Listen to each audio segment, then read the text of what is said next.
Support comes from Mosby Building Arts. This year, put your trust in Mosby Building Arts for fresh designs and the elevated remodeling experience you deserve. Inspiration at callmosby.com. In a region carved up by rivers, there are plenty of bridges to help us stay connected. But even those of us who love this place know what divides St. Louisans from each other can run much deeper. A new project from St. Louis Public Radio seeks to build a different kind of bridge, one that helps us move forward as a region and as neighbors through understanding. I'm Abby Larico, and this morning on The Gateway, I want to introduce you to Meet Me. The first episode explores one of the most fundamental divides in St. Louis, the split between St. Louis City and County. It's delightful storytelling, insightful history, and we hope the start of a new chapter for St. Louis. Be sure to subscribe so you never miss an episode. A new one comes out each month on the STLPR app and your favorite platform for shows like The Gateway. I should add, this project is a podcast, but it's also a newsletter. It's an Instagram feed. It's regular meetups in the community to facilitate conversations and inspire connection. You can find more information at stlpr.org/meetme. Okay, we'll be back in your feed with a new episode of The Gateway Monday. But now, here's Meet Me, Episode 1, The Great Divorce. St. Louisans love to tell stories. When I walked into the home of Elle and Troika Brodsky, they started pulling stories right off the shelves. Troika is a collector of movie props. So this is actually from Doctor Who. Yeah. Over here in the case is the Sex Panther cologne from Anchorman. I had this massive collection of Star Wars stuff. I am the guy that auction houses call when they need to authenticate a lightsaber. He had at the time the largest collection of Lord of the Rings movie props in private hands other than Peter Jackson himself. Yeah, I had everything. I had a Ringwraith costume and Frodo's sword and Gimli's axe. And the inside of our wedding rings is engraved with my precious. It's a weird hobby, and by looking at the two of you, this is what I get from most people, which is indifference. Oh, no, this is awesome. Sometimes people will be over, and I'll hand them a Harry Potter wand, and they'll lose their mind. Their home has its own stories, too. It's got the kind of quirks that you'll find in a lot of century-old St. Louis houses. We call that the murder room. Yeah. It is fairly terrifying. Yeah. There's stairs in the basement in one place that just go up to the ceiling and stop. Mm-hmm. There's a section of the basement that is just dirt floor, like a lot of basements in St. Louis. At one point, it was a boarding house carved into multiple apartments, and it may or may not have been a brothel for some time. All of that on its own would have been enough for a good story. But the thing that brought me up to their front door was something else. My parents sleep in the county and I sleep in the city. Isn't that crazy? Yeah. That's Elle and Troika's son, Daniel. And he's talking about an issue that's fairly unique to the St. Louis region. It's something that dozens of families have to learn how to navigate. The Brodsky home sits right on top of the city-county border. Yeah, on the survey lines and stuff, there's a street right across the street there, Limit.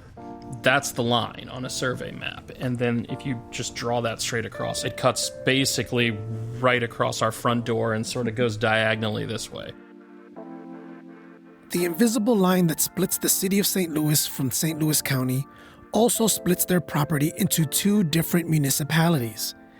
That makes everyday things that should be simple, a lot more complicated. They didn't know where to go to get a library card. When they call emergency services, it's like a bureaucratic coin flip. 911 answers and is like, okay, so I'm getting your location. Is this the city or the county? On the road, directly in front of their house, there's a sinkhole-like cave-in, a dip in the road that sits right in the middle of Limit Avenue. And it only ever seems to get half fixed every few years. I mean, literally, you can see the line in the road from where the city worked up to a certain point and the county worked up to a certain point. But they were both dealing with half of the same sinking issue, but they weren't working together. They weren't working on the same schedules. And then the city had to come back and do more of what they had done because how they did it the first time wasn't holding up compared to how the county's was. Even trash and recycling pickup is a little awkward. So they pick up right here, and then they literally back up after they pick up our trash. You hear the truck, and then you hear it go beep, beep, beep, and they're just like, like working their way away from the county line. That's the sound of me cursing that I haven't gotten our recycling out in time when I hear that. And what about their taxes? Who do they pay? Most of our taxes goes to the city. We're not paying twice as much and paying, full on to both. So as far as I know, everything's on the up and up. We've had lawyers look at things. We've got contracts, but it is weird. It's weird and a little absurd. All because of a line on a map. Why do the Brodskys and so many other St. Louis families along the city-county border have to navigate between different local governments? To answer that, we have to go back to 1876, to a decision now known as the Great Divorce, when voters in St. Louis agreed to split from the rest of the county. That vote came only 11 years after the Civil War. And now, 150 years later, that divorce still shapes daily life in the region. Meet me at the border.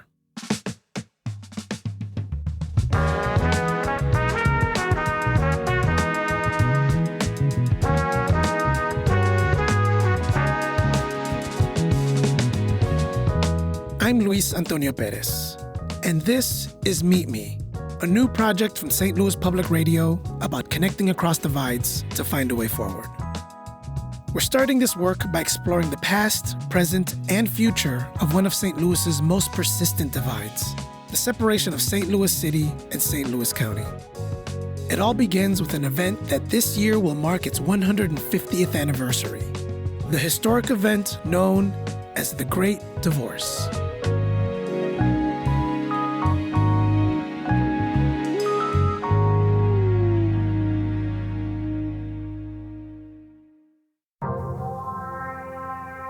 St. Louis sits on ancestral lands that others had previously called home, including the Osage, Missouri, and Sauk and Fox people.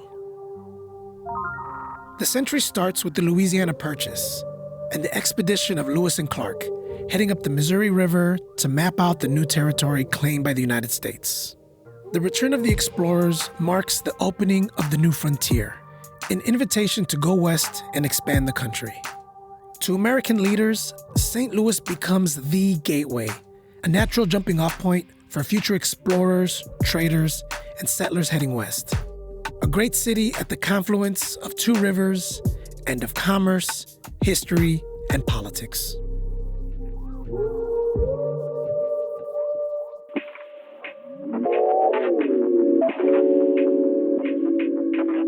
In its first century, St. Louis was caught in the fight over slavery. Dred Scott sued for his freedom here, a flashpoint that historians say pushed the country closer to war.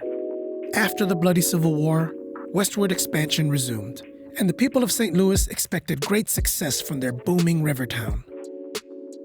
That confidence, and maybe overconfidence, is what set the stage for the Great Divorce. A decision that would permanently reshape St. Louis, with consequences that are still being felt today.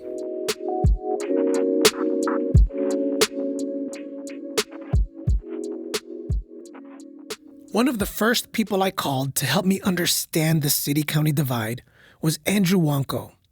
He's a public historian with the Missouri Historical Society. You cannot get very far into St. Louis history without coming across one particular topic, and that is the city-county divide, this invisible Berlin Wall that has divided St. Louis City and county for more than 150 years. Andrew suggested I start with the book he comes back to time and again, Terry Jones's Fragmented by Design. It helped me understand why the city border exists at all, and why it's so unique. Yeah, so St. Louis stands with a very small group of other major American cities that is set up this way, where the city governs itself as an independent county, independent of the surrounding county around it. I'm fascinated by it because Whether you live in the city, the county, or elsewhere in the region, you are somehow, your experiences as a St. Louisan are flavored by this issue on a daily basis. But it's not just you. If your parents lived here, if your grandparents lived here, everything that they did as a St. Louisan all kind of points back to this line. It shaped where they lived. It shaped the decisions they made. It shaped the biases and prejudices they had against people who are fellow St. Louisans living within the city and the community alongside them. So I'm fascinated by this idea because it's so crucial to understanding St. Louis as a place. It's so ingrained into this city. But if you ask the average person why it happened in the first place, it's usually a shrug. They have no real understanding. It's just always been that way. So let's try to understand why. Why has the St. Louis border been this way for so long?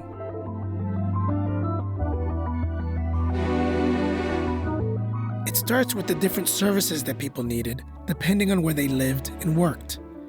In mid-1800s St. Louis, people got to where they needed to on foot or by horse.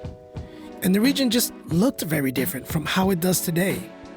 The urban core stretched roughly 3 miles west from the riverfront, and the whole area, all the way out west to where Wildwood is today, was recognized as one big piece of land, 589 square miles of St. Louis. Back in 1855, sort of when the story starts, St. Louis was one of the 10 largest cities in the nation.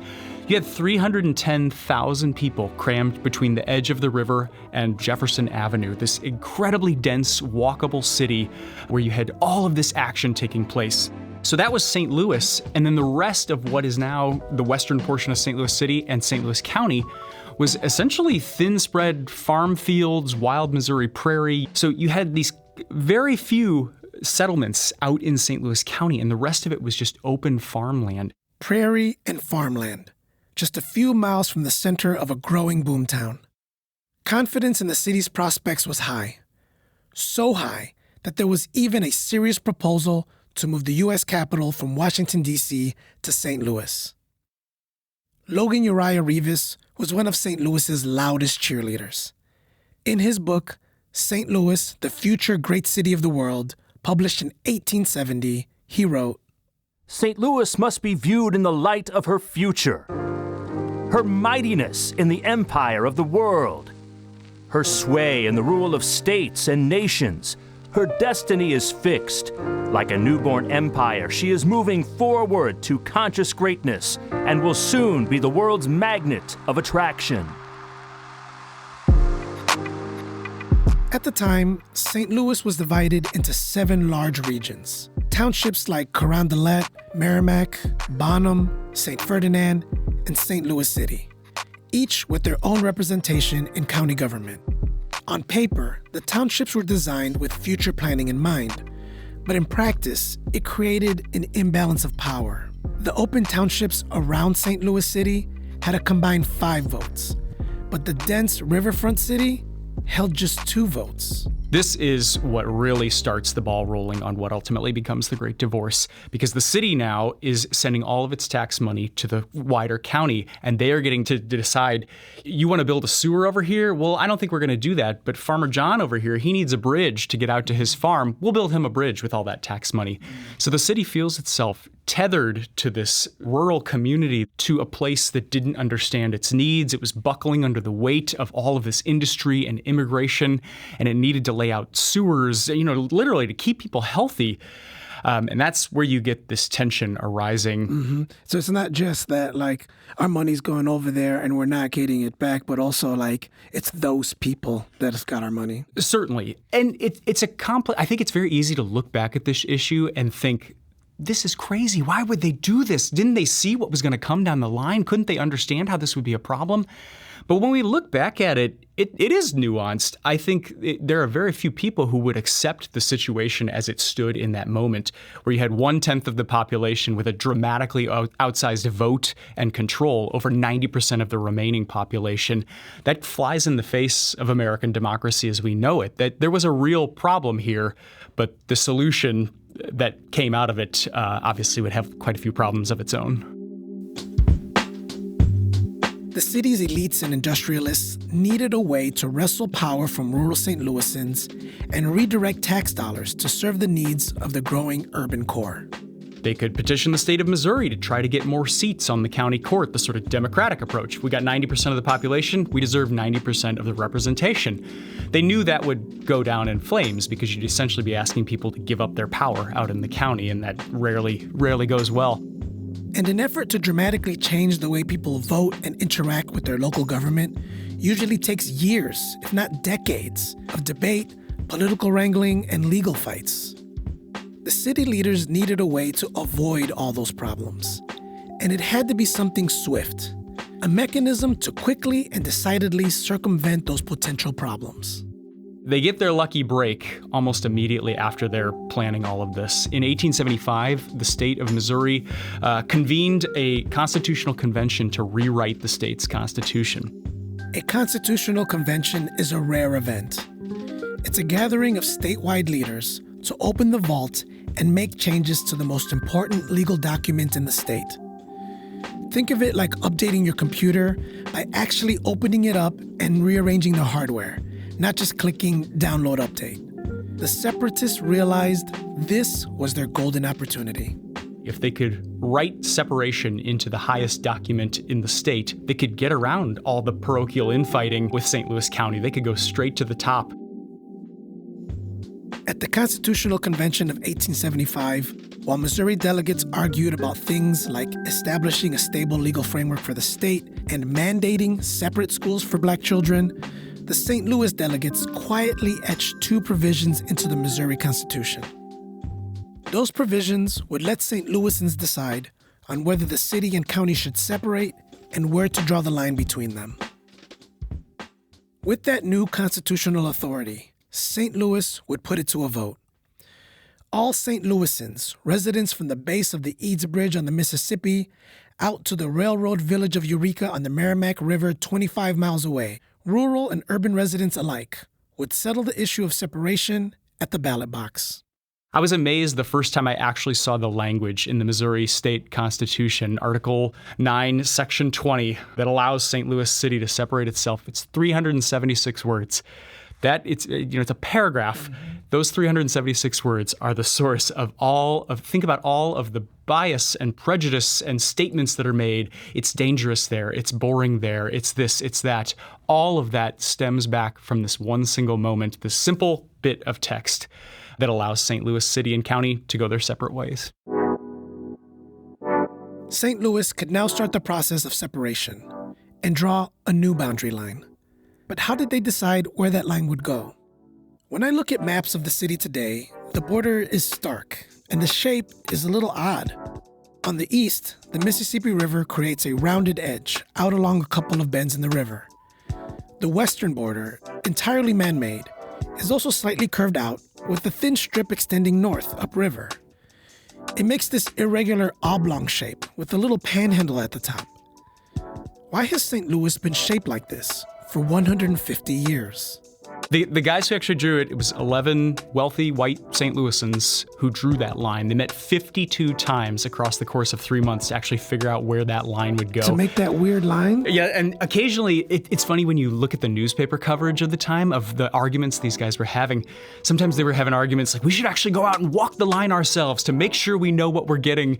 And another guy's going, we're not going to walk out through cornfields. And they're getting in these little, bickering fights that are kind of a foreshadowing of what's to come as a result of all this.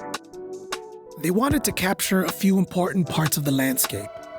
On the south, they wanted the River des Peres, the backbone of the St. Louis sewer system. And they wanted the 4 new city parks: Carondelet Park, O'Fallon Park, Tower Grove Park, and Forest Park. And then the city limits would jump upward on its northern edge, this tiny little sliver of land to grab the chain of rocks, where St. Louis City knew they wanted to eventually build a waterworks, and did in the 1890s, still provides our drinking water today. So they were very careful about crafting this line to grab what they needed, but not grab too much of the surrounding county, because they didn't want to be saddled down with taking care of all that. This is the problem they found themselves in the first place. If they grab too much land, all of a sudden they're back to building farmers' bridges and putting in gravel roads. Remember, this was before cars and highways would revolutionize how people get around. Most of that new land the city acquired, west of Grand to Forest Park, was farmland and open prairie. Expanding the border by 300% seemed like enough. They think this is going to last forever. They think they are going to get generations upon generations of people filling out this empty space in what is now Western St. Louis City. The reality is, in less than 30 years, it would be almost entirely filled. It wasn't just the short-sightedness of the decision that historians have an issue with. Another problem was how the decision was passed. Probably the most frustrating thing about this whole story is when you know, with the 2020 hindsight vision that we have today, what this is going to do to St. Louis in the coming decades. St. Louisans probably never actually voted to separate themselves from St. Louis County. St. Louisans probably never actually voted to separate themselves from St. Louis County. Or did they? The new Missouri Constitution required that separation, the divorce, had to pass by a simple majority vote. Separatist boosters were made up of affluent elites in the city. They stood to gain most from the economic development boom that separation was expected to bring. These boosters launched a campaign to convince the soon-to-be city and soon-to-be county residents that separation was a good thing for both parties. The campaign focused on lower taxes and more checks and balances on local government. It was a chance for each side, rural and urban, to be free from the problems of the other. No worrying about Farmer John's bridge or the city's sewers. Only a few months after the Constitutional Convention, St. Louis put it to a vote. The vote goes public in August of 1876, and the separatists who crafted this whole thing are shocked when the results come back 52% against separation. The vote failed. The vote failed. By a 5-point margin, St. Louis voted not to separate. But the wealthy movers and shakers of St. Louis City, the separatists, didn't let it stop there. They wanted an investigation, and they were lucky. The judge appointed to oversee the legal battle was deeply pro-separation, and he designated a 5-member commission to look into the vote.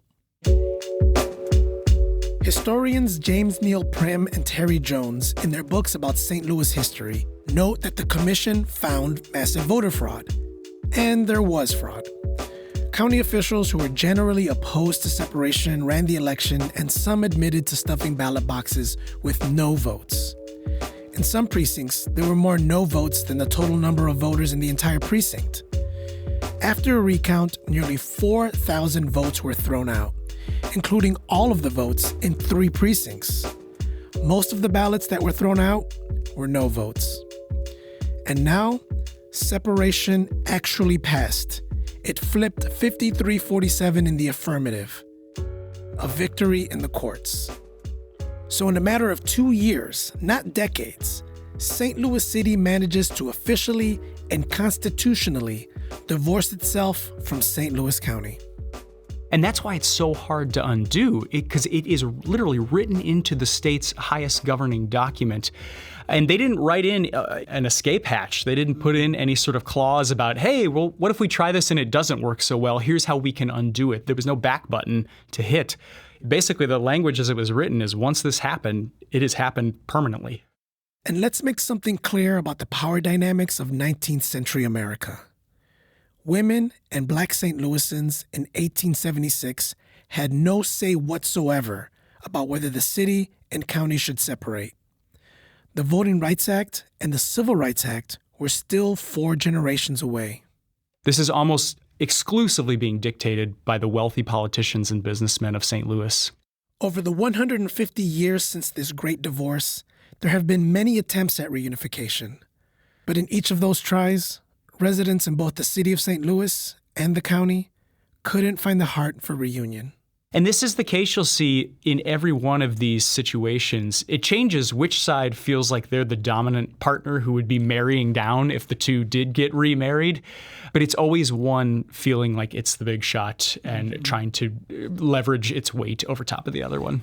And those perceptions about the differences between city folks and county folks continue to this day. Another outcome of the Great Divorce was that it led to municipal fragmentation across the county. Lots of itty-bitty little cities. At one point, 91 municipalities in St. Louis County, and now only a few less. The largest municipality has a population of just above 50,000, and the smallest, less than 10 people. And many people like it that way. So one of the big arguments made about why this is a good thing in St. Louis County is it localizes control as much as possible. People have as much control over their immediate surroundings, and that's inherently a good thing. It gives them the power. But that power obviously can be abused in a number of different ways. The puzzle of having so many St. Louis County municipalities led to several issues, like intentionally majority white communities, predatory policing, and traps designed to extract dollars from neighboring majority black cities through court fees and traffic tickets. In 2014, the North County city of Edmonton was in the news because the mayor sent a memo telling the city's police officers to help pay their salaries by writing more traffic tickets. So when you look at something like the Ferguson uprising in 2014, you can see how a lot of the issues present in Ferguson that were being protested against, all of that coming to life, that has all been crafted by decades of this city-county divide and this issue of micro-municipalities up in the region, and police essentially seeing minority residents as a source of income. Which brings up the longest thread in St. Louis history. From its founding in 1764 up through today, there has been no issue more consistent than the myriad ways that African Americans have been mistreated in the city, region, state, and country. One of the central issues with every reunification attempt over the last 65 years has been how a city-county merger would impact black political power. The black voice of North City and County becomes a really huge presence because they're rightly saying this will dilute our power. This will take even more away from people who have struggled to have a voice for so long. And so I think until you really start contending with those issues and really start listening to people, it's always going to be a non-starter. And we'll get deeper into questions about reunification and how people feel about the effect it would have on black political power in St. Louis in the next episode of Meet Me. With all that said, there are a few examples of the city and county finding ways to work together. The Metropolitan Sewer District manages the collection of wastewater and stormwater for thousands of miles of sewers in the city and most of the county.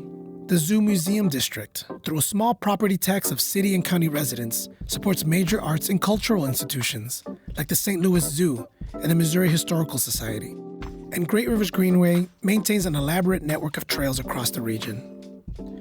But by and large, the city and county have remained separate and apart, divorced, marked by the same border that was created 150 years ago.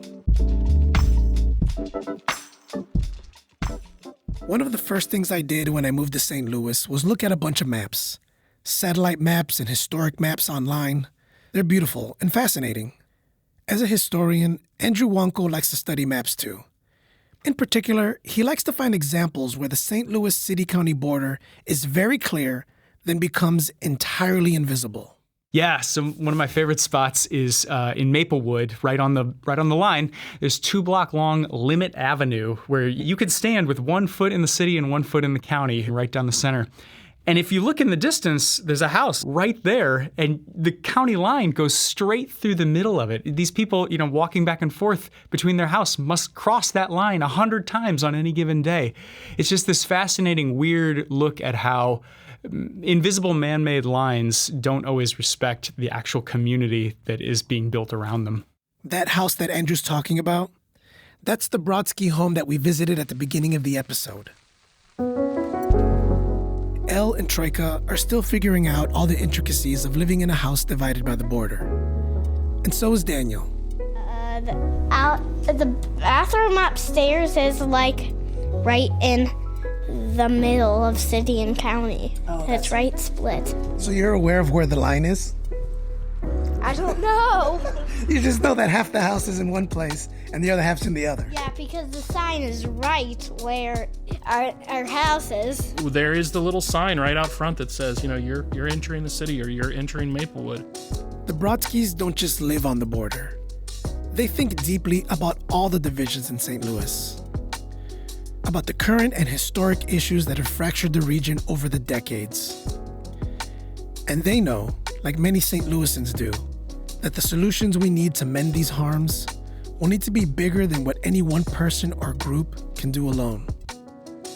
There has to be some sort of consistent through line and vision and leadership that just isn't happening.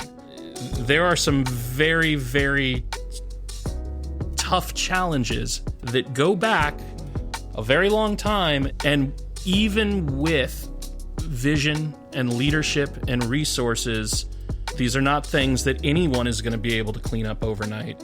And the reality may be that it's just really messy. It's been really messy for a long time, and I don't know what you do about it. I certainly know the challenges facing our city don't come from a population that doesn't care. Like, we're awesome. I love St. Louis people. There's so many people that care deeply and work so hard. But I don't know big picture what the solution is. I don't but geez, we got to keep putting one foot in front of the other.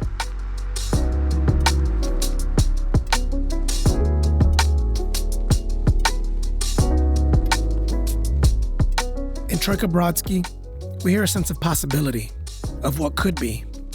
Echoes of the promise that St. Louis boosters saw when they wanted to make St. Louis the nation's capital. But how do you begin to bridge a divide that's 150 years deep, or any divide for that matter?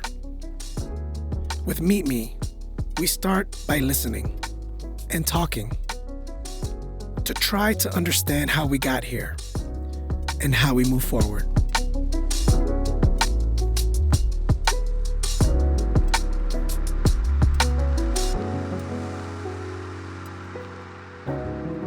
In our next episode, part 2 of our deep dive into the Great Divorce, we'll hear what local leaders have to say about coming together and what they learned from one of the most well-researched and organized efforts to bring St. Louis together once and for all, and how it all came tumbling down.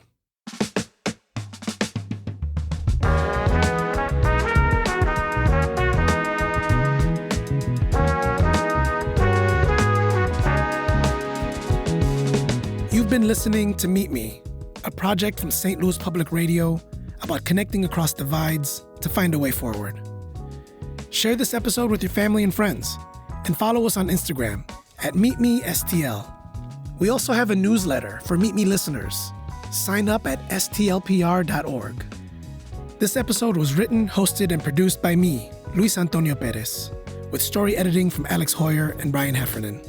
Mastering by Greg Montanu. Our engagement producer is Paola Rodriguez. Brian Heffernan is Meet Me's executive producer. Theme music by Cutta and Friends. Special thanks to Jason Rosenbaum, Rachel Lippman, Chad Davis, Fred Ehrlich, Brian Moline, and the Missouri Historical Society. Grant support comes from the James S. McDonald Foundation. Meet Me back here next time.